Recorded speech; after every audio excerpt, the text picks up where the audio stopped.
When I was growing up in Louisville, Kentucky, the law at the time was that you could get your driver's license or driver's permit, when you turned 16, and then sometime soon after, you could get your driver's license. Some of you have heard this story and you're already smiling. When I was 15, I decided I didn't like that law very much and it was stupid and I could just do otherwise. I got in this habit when I was 15 years old of waiting till the rest of my family went to sleep. Then I'd get my mom's keys, because my mom left her keys out. Now it's important you remember it was my mom's keys for later in the story. I would go out at 2 a.m. in the morning, get in my dad's 1986 gold Pontiac Fiero, two-seater of glory, and I would go driving around Louisville, Kentucky in the middle of the night, having an awesome time. And I gotta tell you, it was a pretty good rush. If you're 15, don't do that. I'm just saying, if you did, it would be awesome. Anyway, sorry, moms.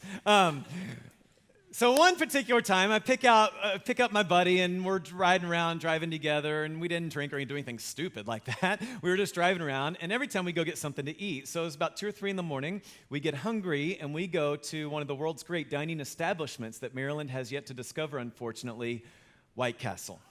So we pull up to the White Castle because nothing says 2 a.m. like square burgers covered in grease.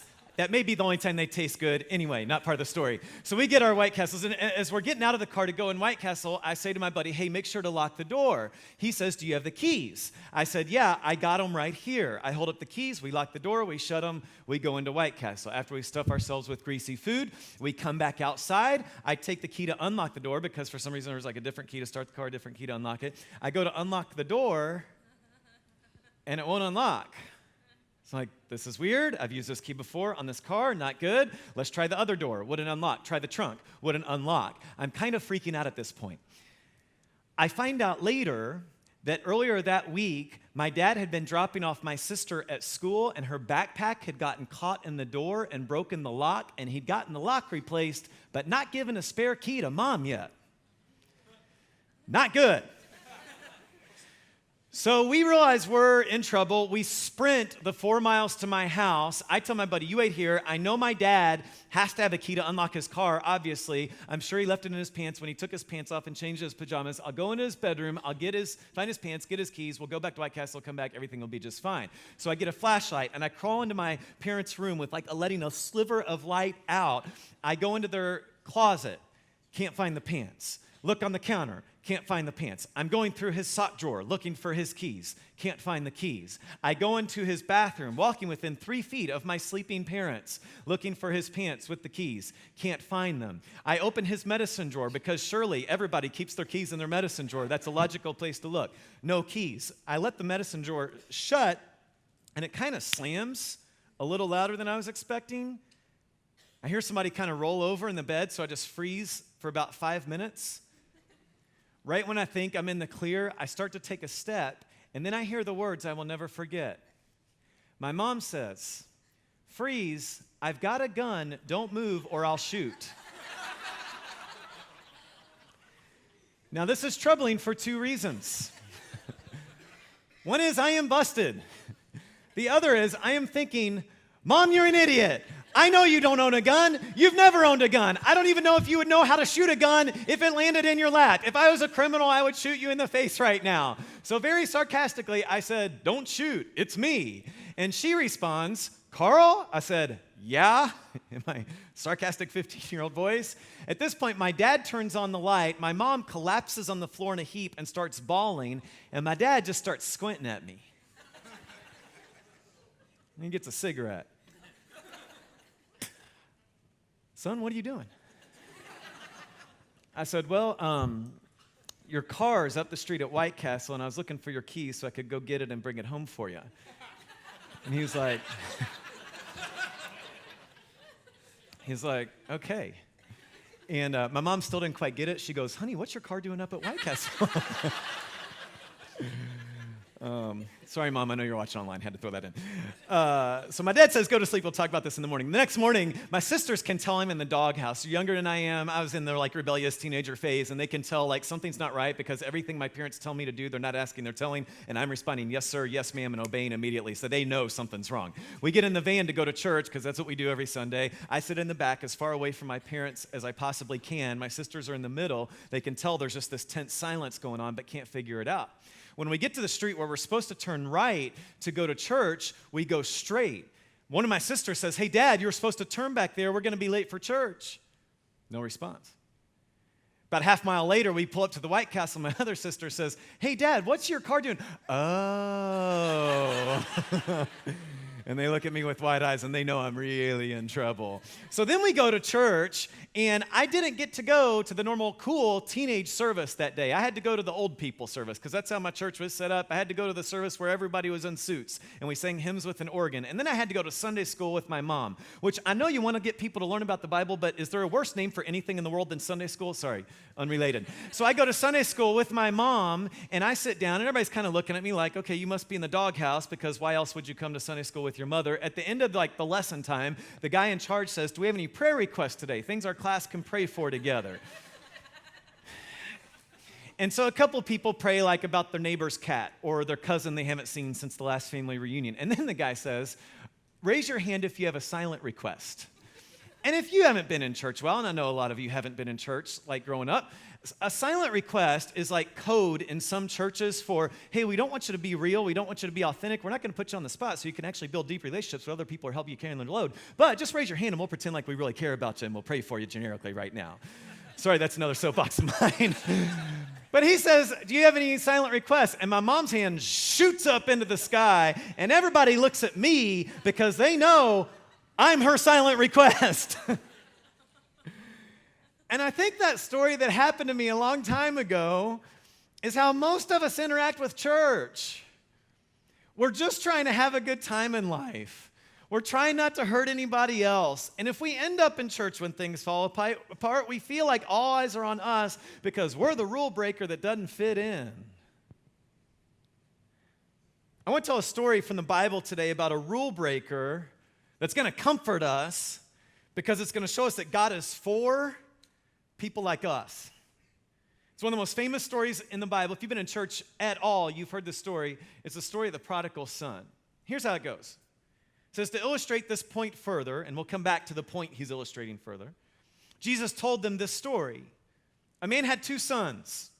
The younger son told his father, I want my share of your estate now before you die. So his father agreed to divide his wealth between his sons. Basically, Dad, I want you dead. Give me some money. A few days later, this younger son packed all his belongings and moved to a distant land. There, he wasted all his money in wild living. Now look at what it says. Because it doesn't say, on accident, he got caught up in the wrong crowd. No, he intentionally went crazy. The word wild means utterly and shamelessly immoral, completely and extravagantly broken down. That's what he purposefully chose. About the time his money ran out, great famine swept over the land. He began to starve. He persuaded a local farmer to hire him, and the man sent him into his fields to feed the pigs. Now remember, Jesus is Jewish. He's speaking to a Jewish crowd. They don't eat pork. They don't even get around pigs. That's how low he's had to go. The young man became so hungry that even the pods he was feeding the pigs looked good to him, but no one gave him anything. He's in the pigsty, looking at the pig food, thinking, they've got it better than I do. You ever been there? Where you look at somebody who's going through the worst time of their life and you think, they've got it better than I do right now. Verse 17, when he finally came to his senses, and we'll come back to that phrase too, he said to himself, at home, even the hired servants have food enough to spare, and here I am dying of hunger. I will go home to my father and say, Father, I've sinned against both heaven and you. So he's making this religious sounding speech. I am no longer worthy of being called your son. Please take me on as a hired servant. And I think the whole time he goes home, I think he's practicing his speech. Father, not worthy to be called your son. Take me as a hired servant. Father, I've sinned against heaven and you. No longer worthy to be called your son. Take me on as a hired servant. I just pictured him going over that 100 times on his drive home. So he returned home to his father, and while he was still a long way off, his father saw him coming. Now that's a beautiful picture, right? I mean, the father goes out at night looking for the time when his son might come home. I wonder if he went out and just sat on the porch at night in the rocking chair scanning the horizon. I wonder if maybe he just told people, hey, I'm going out for my evening walk, like he didn't want them to know. He was still hopeful his son would come home. Just going out for my evening walk, I'll be back. Filled with love and compassion, he ran to his son, embraced him, and kissed him. His son said to him, and he starts the speech, Father, I've sinned against both heaven and you. I'm no longer worthy to be called your son, but dad cuts him off. His father said to the servants, quit! Bring the finest robe in the house, put it on him. Get a ring for his finger and sandals for his feet, and kill the calf we've been fattening. We must celebrate with a feast. Filet mignon for everybody tonight. For this son of mine was dead and has now returned to life. He's lost, but now he's found. So the party began. Now that's a great story, maybe greatest story of all time. And there are a few phrases that jump out at me. I'm going to go back and hit. First, he says, I want the inheritance. Like, Dad, I wish you were dead. Then he goes and blows it all. He ends up sitting with pigs. He blew it. This is his fault. Another way to say it, the son was an idiot. I mean, that's not all of our story, but that's part of all of our story, isn't it? Where we've done some things in our lives where we just went out and we were idiots and ended up hurting us more than anybody else. But it says he came to his senses. You ever reach a point where you say, you know what? This ain't working. This is how actually I decided to give my life to Christ. I told you the car story. When I was in high school, that happened in 1 month. I was just in this stupid rebellious phase. And 1 month I got caught driving a car illegally. And another month I got expelled from our high school for buying a bomb on school property. Sorry, don't have time to talk about that tonight. They ended up letting me back in school, but a couple months later, it was actually the day before Christmas break for the year, I ended up getting suspended for fighting. I thought it was wise as a freshman who weighed 110 pounds to pick on another kid who was 6'3", 220 pounds, solid muscle star of the football team. I won't tell you how that ended. And it was the day before Christmas break, so over Christmas break, I did nothing but be grounded in my room for the entire Christmas break. And I had some thinking to do. Like, hey, Carl, what you're doing isn't working. And I came to my senses. Because my parents had raised me in a great church. I'd gone to church. I loved going to church to see my friends. The preachers were fun to listen to, but I just didn't do anything with what they said. So I decided, hey, maybe if I just start following Jesus, maybe at least then I won't get in trouble. And so that was my grand test of Jesus. If I follow Jesus and do what the preachers at church say, will I maybe not get suspended from school anymore? I think the way you describe it is I came to my senses. Getting in trouble bad, not getting in trouble good. So I came home, and that's what the guy in the story does. Then it says, so the party began. Let me kind of dig into this, what this means beneath the surface. Justice is getting what you deserve. Mercy is not getting something bad, a punishment you deserve. But grace is getting way better than you deserve. It says, so the party began. That's grace. Jesus died to take the punishment for your sin. If you give your life to Christ, his perfection goes on to you. So when the Father looks at you, he doesn't see the idiotic things you've done. He doesn't see how you've intentionally hurt yourself and other people your entire life. He sees the perfection of Jesus, and that's grace. The reason we know grace is real is because Jesus died and rose again. Jesus died on the cross for you, but he didn't just die, he rose from the grave. That means you can believe every promise he ever made. It means he can be trusted. It means if he can defeat even death, he can defeat anything. See, the father in the story didn't give justice and say, sorry, you wished I was dead, you're out. He didn't give him mercy and say, okay, you can be my hired servant. I won't punish you. He gave him grace, and he threw a party. See, Jesus doesn't just give you heaven when you die. He gives you the best life right now. If you're alone, come to your senses. If your marriage is on the brink, come to your senses. If your finances are in the toilet, come to your senses. Because we know God's promises are true. At the end of our service today, we're going to celebrate communion. And we do this every week to remind us that God's promises are true. And here's how it's going to work. The band's going to come back up here. A tray is going to be passed down your row with stacks of cups. We want you to take a stack of those cups. One will have a cracker representing Jesus' body. One will have some juice representing Jesus' blood. And we want you to eat and drink that while the band plays to remind yourself, because Jesus died and rose again, his promises are true. I think the reason we seek God, the reason we come to church, is the same reason the son went home.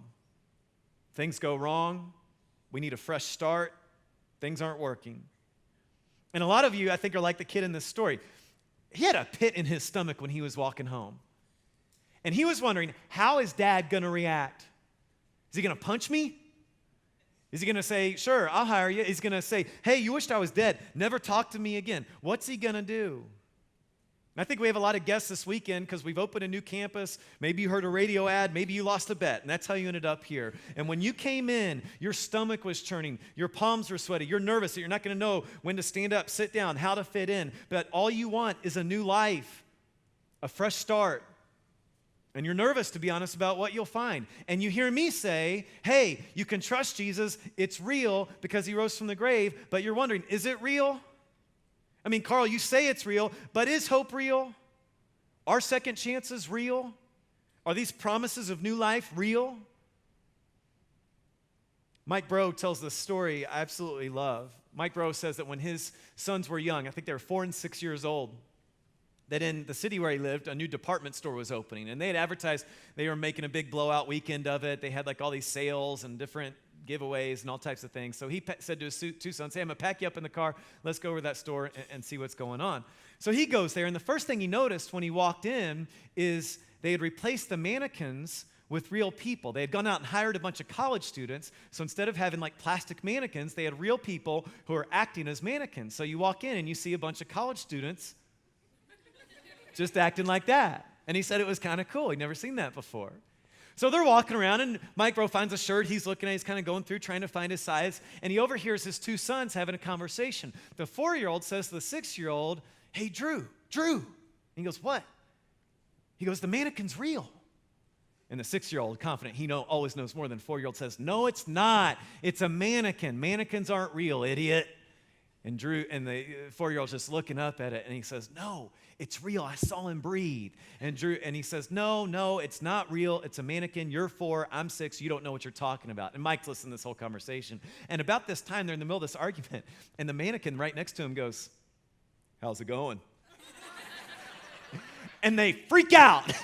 And they go and get their dad and say, Dad, the mannequin's a real person. The mannequin's alive. And Mike just messes with them. He goes, no, it's not. It's plastic. It's a mannequin. What are you guys talking about? You guys are crazy. You guys don't know anything. Can't take you anywhere. And so the rest of the day, he said, as they're walking through this department store, every time they'd go up to a mannequin, they'd go up to it and they'd start poking it, like trying to figure out if they'd move, if it was a real person or not.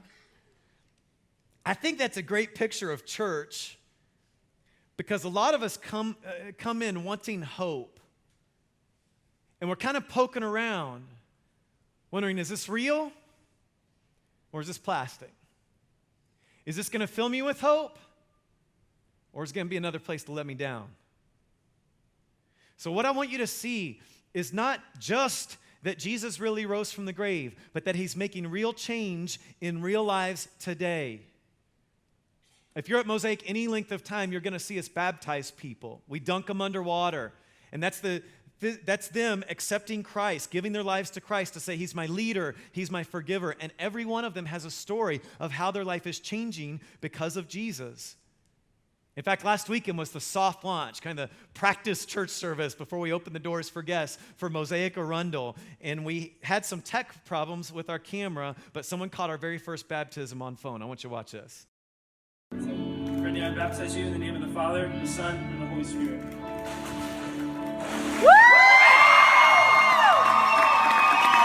That's Brittany Chafee, and her life is already changing because she's given it to Jesus.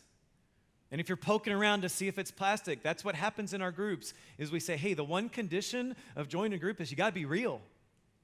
That's it. Bible knowledge, we don't care. Sorted past, welcome to the club. Want to be fake? It's just not going to work for you. And here's why. Because I need real. I have real doubts. I have real questions. I have real things that are going wrong in my life right now. And plastic ain't going to cut it. I don't need hope that is a wish. I need relationships that aren't plastic. That's why I'm here.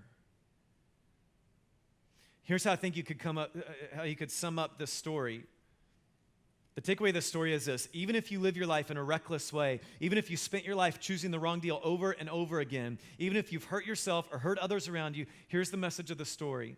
God, your Father, doesn't hate you. He loves you, and He's been looking for you. That's why He sent Jesus to search for you and rescue you out of the pig pen, to rescue your whole life. That's why our band sang that song, because we can say, I'm not ashamed of the person I am today. See, God is ready right now. God is willing and able to forgive every sin and mistake you've made today or in the past or might make in the future through what Jesus did on the cross. That is the message of this story. Now, it would be great if that was the end of the story. They lived happily ever after. We could finish with a song and go home and be done, and I would feel pretty good about that. But that's not the end of the story. In fact, it's not even really the main point of Jesus telling this story, to communicate, hey, grace is free, grace is endless. See, here's how this chapter of the Bible starts. Luke 15, verse 1. Tax collectors and other notorious sinners often came to listen to Jesus teach. This made the Pharisees and teachers of religious law complain that He was associating with such sinful people, even eating with them. If you read the New Testament of the Bible, if you read the biographies of Jesus specifically, Jesus gets asked two questions more than anything else. Why are you going there? Why are you hanging out with those people? Over and over, He gets asked, why are you there? Why are you hanging out with people like that? Then He tells the story of the son who runs away and comes home. But what we read isn't the end. Son comes home, big party, lived happily ever after. But that's not the end. Here's the end. Meanwhile, the older son was in the fields working. When he returned home, he heard music and dancing in the house, and he asked one of the servants what was going on. Your brother's back, he was told. Your father's killed the fattened calf. We're celebrating because of his safe return. The older brother was angry. He wouldn't go in. His father came out and begged him. But he replied, all these years I've slaved for you and never once refused to do a single thing you told me to do. And in all that time, you never gave me even one young goat for a feast with my friends. You ever told God how it is? You ever, even just in your head while you're lying awake at night, say, God, you are screwing up running the universe? Then look at the words He uses. Yet when this son of yours comes back after squandering your money on prostitutes, you celebrate by killing the fattened calf. God, you don't know what you're doing. His father said to him, look, dear son, you've always stayed by me. Everything I have is yours. We had to celebrate this happy day, for your brother was dead and has come back to life. He was lost. He's found. Here's what the Father's saying, I think. Two things, one explicit, one implicit. He's saying, you need to experience life with me, and you should have joined the search. Saying, hey, enjoy life with me. You're not in this house, son, to earn your keep. You're here because you're my son. Enjoy life with me. Jesus says in Matthew 11:30 that He came so we could live freely and lightly. He says in John 10:10, He came to give us life to the full. Isn't that what you want? I don't want religion. I don't want a burden. I want to live freely. I want to live lightly.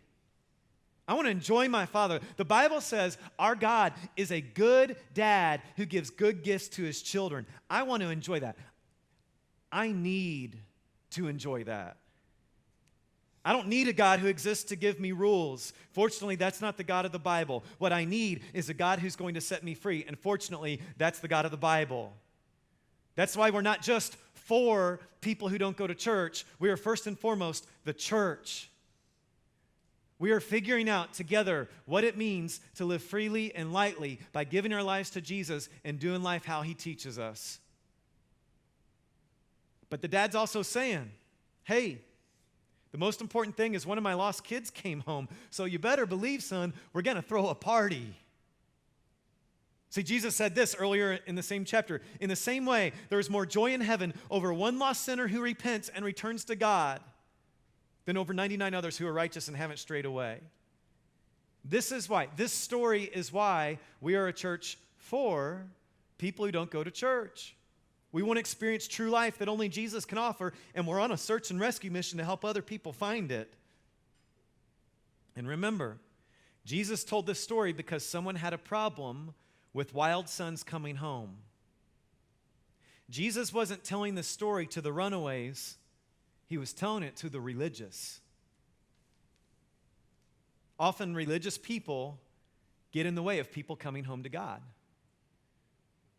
My favorite Christian book is What's So Amazing About Grace by Philip Yancey. On page 1 of that book, he tells a story of a friend of his who's a social worker in Chicago.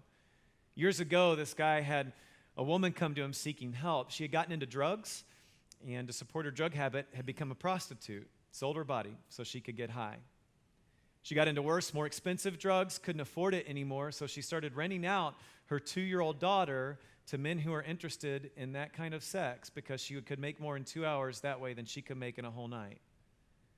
And she's completely disgusted with herself. She's distraught, but she's addicted. She's in this cycle. She doesn't know what to do. So she comes to Yancey's friend seeking help. He asks a few questions, and then he says, "Did you ever think of going to church for help?" And she stopped and looked at him like he was crazy. She said, "Church? I already felt bad enough about myself. Why would I go there? They just made me feel worse." And we've been there, haven't we? You were the person in the pigsty. You'd made a mess of your life. You didn't need somebody to tell you you'd screwed up. It was obvious. You didn't need somebody to kick you while you're down. You needed somebody to help you up. You need somebody to tell you can have a new life. That's one of the reasons we started Mosaic in a movie theater 7 years ago, is we want people to know church is a place where you get grace. See, for too often, religious people have, for whatever reason, accidentally or on purpose, communicated that God is just for the faithful, the churchgoer, the pure, the person who's got it together, the person who's the same race, the rule keeper, the hard worker. So I want to clear something up. Since this is our first official grand opening weekend of being one church in 2 locations, and we're kind of in a new chapter as a church, I want to give you some reasons that if you're checking us out today, this church, honestly, may not be for you, and honestly, you may want to decide never to come back. If you think sin is something you did once upon a time, but now you're all good, this probably ain't your church.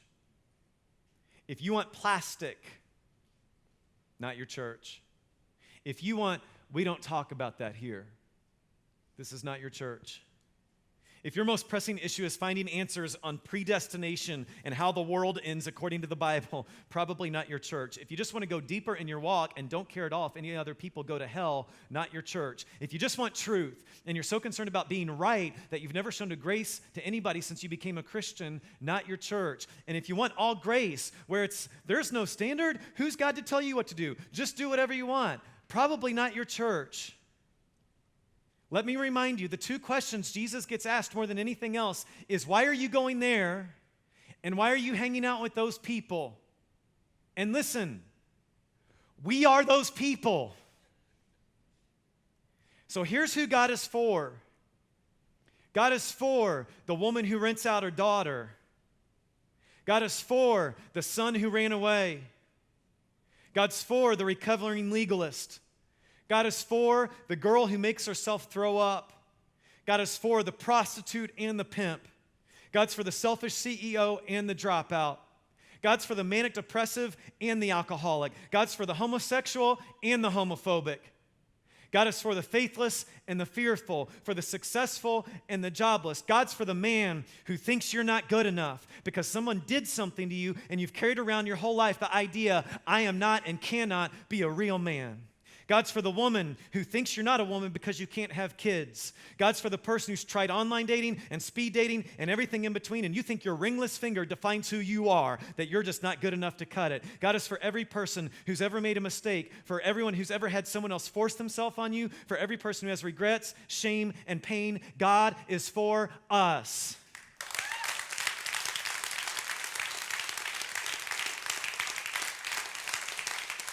And listen, I don't mean he's for you like he's there for you. You're so screwed up, you can lean on him. I mean, he's for you. He's cheering for you. He's running to you. He's throwing a party for you because you're his kid who's coming home. He's for you because he sent his son to die for you. So nothing is more important than seeing you come home to live freely and lightly. So let me clear it up again. Here's who this church is for, because here's who Jesus is for. If you're looking for a place full of messed up people, this is your church. If you're looking for a community that says, me too, this is your church. If you're looking for a place you can pour yourself out to experience life to the full and see others do the same, this is your church. If you're looking for a place that will challenge you to deal with your stuff because it defines you, even though God says it doesn't, this is your church. If you're looking for a place that embraces both truth and grace because Jesus died to give you new life, this is your church. Let me remind you, Mosaic, there's a lot we don't know. There's a lot we don't understand. We've got a lot to figure out. But this is not a place where we throw stones. This is a place where we give bread to the hungry. We walk in truth because Jesus gives us the best life. We live in grace because he continues to pick us up every time we fall. The truth is that Jesus died to give us grace. We can believe it because he rose from the dead. Therefore, we are the church. We stand on truth and grace. His name is Jesus. If you've been coming to Mosaic a long time, let me remind you, no matter what you've done, God is still proud to call you his child because Jesus has made you new. And he's going to guide you to get you through what you're facing right now. If you're new today and you've been looking for someone to give you new life, and not condemn you for your past, but show you how to live in the future. If you've been looking for truth and grace and hope, his name's Jesus. You found it. Welcome home. Let's pray. Father in heaven, I love that phrase of that song, that I am not ashamed of who I am today. Because I'm your child. And that's who I am. And I'm perfect because of Jesus. And that's who I am. And I'm made new because of Jesus. And that's who I am. And God, no matter how many times I continue to fall, I know that's still who I am. Thank you for truth. Thank you for grace. Thank you for hope. Thanks for the church. We love you, Jesus. It's in your name we pray.